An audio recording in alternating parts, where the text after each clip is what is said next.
கடந்த வருடத்திலே அல்லது அதற்கு முந்தைய வருடத்திலே ஒரு அழைப்பை, புலம்பெயர் தமிழர்களுக்கு ஒரு அழைப்பை இலங்கை அரசாங்கம் விடுத்திருந்தது. முதலீடுகளை நீங்கள் இங்கே வந்து செய்யுங்கள் என்ற ஒரு அழைப்பை பகிரங்கமாக விடுத்திருந்தது.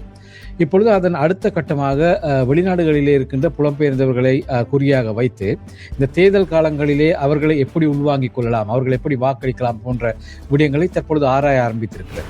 தென்னிலங்கையைச் சேர்ந்தவர்கள் பலரும் வெளிநாடுகளுக்கு கல்வி கற்க சென்று மற்றும் வேலைகளுக்கு சென்று, அது தென்கொரியா, ஜப்பான் மற்றும் மத்திய கிழக்கு நாடுகள் உட்பட்ட பல நாடுகளிலும் இந்த பெரும்பான்மையின மக்கள், சிங்கள மக்கள் வேலைகளுக்காக, குறிப்பாக ரஷ்யா போன்ற நாடுகளில் கூட, ஏன் இந்தியாவை கூட எடுத்துக் கொள்ளலாம், அவ்வாறாக அவர்கள் புலம்பெயர்ந்து சென்று படிப்புகளிலும் மற்றும் வேலைகளிலும் ஈடுபடுவதால் இந்த வாக்கு அளிப்பது என்பது அவர்களுக்கு ஒரு சிரமமான விடயமாக இருப்பதால் இந்த ஜேவிபி என்பது 8 ஆசனங்களை வடக்கு கிழக்கில் எடுத்திருந்தது. யாழ்ப்பாணம் மாவட்டத்தில் 4 ஆசனங்களை எடுத்திருந்தது.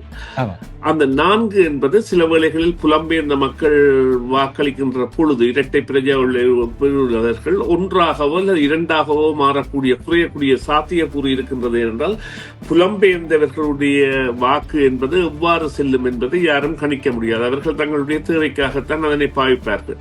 எனவே யாழ் மாவட்டத்தில் பாராளுமன்ற உறுப்பினர்களின் எண்ணிக்கை குறைவதற்கு இவ்வாறான, அதாவது குறிப்பாக யாழ் மாவட்டத்தில் 11 பாராளுமன்ற உறுப்பினர்களாக இருந்து அந்த பாராளுமன்ற உறுப்பினர்களின் தொகை 7ஆகவோ அல்லது 8ஆகவோ குறைந்ததற்கான காரணம் இவ்வாறாக அங்கே உள்ள சனத்தொகையின் பரம்பல் என்பது இல்லாத அல்லது சனத்தொகை இல்லாத ஒரு காரணம். அதே போன்ற நிலைமை தென்னிலங்கையில் பல இடங்களிலும் இருக்கின்றது. இவர்கள் இங்கே உள்ள தூதரகங்கள் ஊடாக தங்களுடைய வாக்குகளை செலுத்துகின்ற பொழுது அல்லது தபால் மூலமாக வாக்குகளை செலுத்துகின்ற பொழுது அங்கே ஒரு தாற்பயத்தை அது ஏற்படுத்தும். குறிப்பாக இது கிழக்கு மாகாணத்திற்கு மிகவும் ஒரு வாய்ப்பாக கூட அமையும் என்றால், கிழக்கு மாகாணத்தில் இப்பொழுது முஸ்லிம்கள் முதலாவது தொகை உள்ளவர்களாகவும் சிங்களவர்களும் தமிழர்களும் மிகவும் அண்மித்த தொகையில் 2வது 3வது இடத்தில் இருப்பதாகவும் இருக்கின்றது. இந்த நிலைமையில் நிச்சயமாக தமிழர்களுடைய வாக்குகள் என்பன அங்கே